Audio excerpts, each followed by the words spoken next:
황순원의 비발입니다. 저는 이 제목을 보고 뭔 소린가 라고 했습니다. 비발딘가? 라고 했어요. 소설이나 이제 한낱 꾸며낸 이야기에 불과하죠. 이제 나쁘게 말하면. 근데 소설을 저는 폄하했습니다. 근데 저에게 이제 거의 유일한 예외가 되었던 소설이 황순원의 소나기였어요. 이유는 뭐 잘 몰라요. 그냥 너무 아름답게 느껴졌던 것 같습니다. 소설이.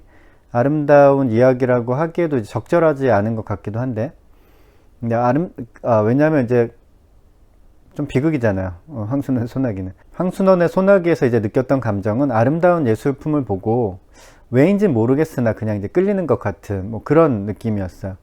그래서 이제 소나기가 올 때 가끔 이제 황순원의 소나기가 생각이 나면서 주인공들이 이제 뛰어다니는 그런 상상을 하고는 했습니다. 나이가 좀 들어서 이제 글을 계속 읽어야 하는 저는 그런 일을 하고 있고, 글을 읽다 보니까 이제 소설의 가치를 발견했어요. 좋은 소설을 읽고 싶었으나 찾기가 쉽지 않았고요. 소설은 많고 그 중에 이제 특이한 소설은 많은 것 같아요, 요새는. 근데 좋은 소설로 느껴지는 소설은 별로 없었습니다. 20세기에 나온 한국 소설은 좀, 특별히 20세기 초중반 좀 피하고 싶었어요. 이제 우울하고 슬프고 아픈 이야기가 너무 많아서. 1956년 10월에 발표된 황순원의 비바리도 시기적으로 볼 때 좀 딱 그렇죠. 슬픈 이야기일 것 같아요. 제목이 또 비발이라 비발디도 아니고 비발이 처음 듣는 말이었습니다. 첫 문단은 이렇게 시작합니다. 바다 위에서 보면 제주도란 그저 하나의 커다란 산으로밖에 보이지 않는다. 배를 타고 저쪽 바다 한 끝에 엷은 보랏빛으로 채색된 윤곽이 하나 얼룩 질라치면 아, 제주도다 하고 소리를 지르는 것이지만 기실 그것은 섬이라기보다는 오른쪽에 큰 봉우리를 두고 왼쪽으로 낮은 봉우리를 연이어 놓은 하나의 크나큰 산이란 느낌밖에 주지 않는 것이다. 제주도란 곧 한라산, 그것으로 된 화산도인 것이다.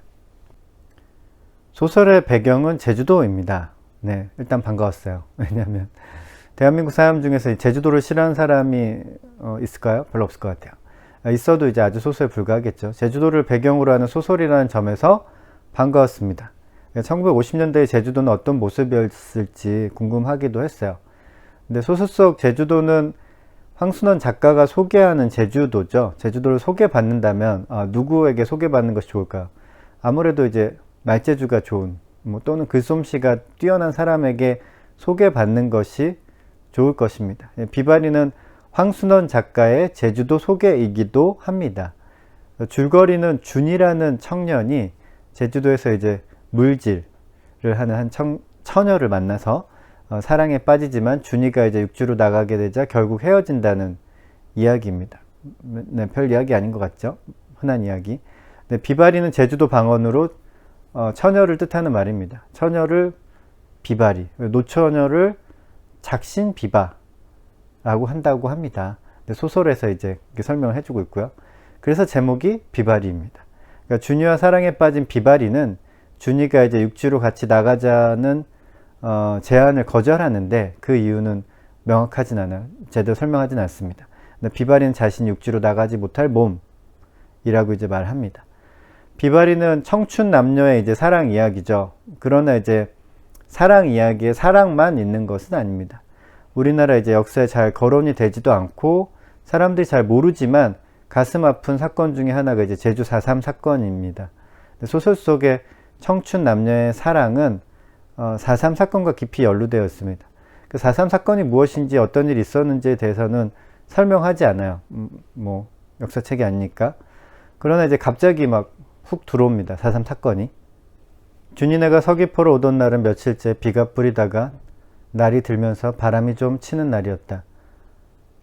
버스에 실려 4.3 사건 당시 쌓아 올렸다는 2길 3길이 넘는 성벽에 들린 촌락을 지나며 그저께인가도 동제주도 어느 부락에 빠치산이 출몰했다는 소문을 상기해 보면서 서귀포에 닿은 것은 거의 낮때가 되어서였다.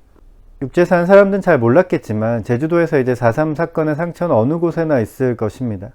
제주도를 여행하는 사람들은 잘 모르죠. 근데 그곳에 사는 사람들은 여전히 그 상처가 다 아물지 않은 상태로 살아가고 있을 것입니다. 그 당시엔 더 그랬겠죠. 1950년대에는. 황순원 작가가 이제 소설을 썼던 그 당시에는 이제 아마도 제주도 사람들의 그 상처에서 여전히 피가 나오고 있었을 것입니다. 이 소설에서 이제 4.3 사건을 직접 설명하거나 그에 대해서 어떤 평가도 내리지 않습니다. 끔찍한 한 사건만 제외하면 준이와 비바리의 사랑 이야기는 그냥 육지에서 일어나는 사랑 이야기와 다를 바가 없어요. 근데 그렇지만 이제 준이를 좋아한 비바리가 준이에게 처음으로 호감을 표시하는 사건은 상당히 의외였습니다. 좋아한다고 이제 말로 한 것도 아니고 선물을 한 것도 아니고 호의를 베푼 것도 아니고 장난을 쳤어요. 장난치는데 제가 느끼기엔 요새 하는 드라마에서 따라 해도 전혀 촌스럽지 않을 것 같아요. 해녀였던 비바리는 소설에서는 이제 주로 잡녀라고 말합니다. 잡녀. 잠수하는 여자 뭐 이런 뜻인 것 같아요. 잡녀로 칭하는데 준이가 이제 던진 낚시에 걸려서 물 밖으로 나오는 장난을 칩니다. 이 비바리가. 준이는 처음에 이제 자신이 잘못한 것으로 이제 알았는데 나중에서 이제 그 잡녀의 장난이었다는 것을 눈치채죠. 입에 낚시를 물고 있었다. 입술 새로 피가 번져 나왔다. 비바리는 옆에 누가 있다는 것은 아랑곳 않는 듯이 준이만을 바라보았다. 검은 속눈썹 속에 역시 검은 눈이 흐리지도 빛나지도 않고 있었다. 이윽고 비바리는 제 손으로 낚시를 뽑더니 그 피 묻은 입술에 불현듯 미소 같은 것을 띄우고는 그대로 몸을 돌려 바다로 뛰어들었다. 이 사건을 계기로 이제 준이도 비바리에게 마음이 가게 됩니다. 그리고 놀랍고도 무서운 이야기를 듣는데 그 비바리가 자신의 오빠를 장총으로 쏘아 죽였다는 것입니다. 비바리가 오빠를 죽인 것은 사실이었어요. 근데 비바리가 왜 오빠를 죽였는지 사람들은 이제 추측만을 할 뿐이죠. 나중에 이제 준이와 비바리가 마지막으로 만날 때 비바리는 왜 오빠를 죽였는지 설명합니다. 그러니까 제주 4.3 사건에 관계된 아프고도 슬픈 사고였죠. 준이는 비바리의 설명을 듣고 이해했는지는 잘 모르겠어요. 근데 저는 그 설명을 듣고도 왜 그럴 수밖에 없었는지 좀 납득이 되진 않았습니다.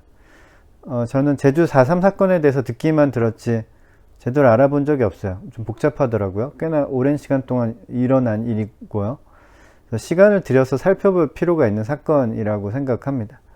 그러나 이제 저와 그다지 관련이 있는 사건이 아니니까 너무 오래전에 일어났고 관심을 갖지 않았죠. 근데 황순원의 비바리를 읽고 나서 제주 4.3 사건에서 이제 좀 더 관심을 가지게 되었습니다. 왜 비바리는 자신의 오빠를 장총으로 죽일 수밖에 없었을까? 그리고 제주도를 떠날 수 없는 몸이 되었다고 했는데 비바리가 왜 그랬을까? 준이를 사랑하는데도 준이가 같이 육지에 나가자고 하는데도 제주도를 떠날 수 없는 몸이라고 자신을 올가매는 이유는 무엇일까? 그래서 비바리를 조금 더 이해하고 싶은 마음이 생겼습니다. 그러려면 아마 4.3 사건을 조금 더 봐야 되겠죠. 황순원의 소설을 많이 읽어보지 못했어요. 저는. 근데 대부분 시대의 상처를 담고 있습니다. 억지스럽거나 지겨운 설명이 아니라 상처로 인해 아프지만 그래도 끈질기게 살아가는 사람들의 이야기를 전하고 있어요. 그런 자세가 저는 마음에 듭니다. 그래서 비바리를 읽고 나서 또 결심했어요. 황순원의 작가의 글을 더 읽어볼 결심. 황순원 작가의 비바리였습니다.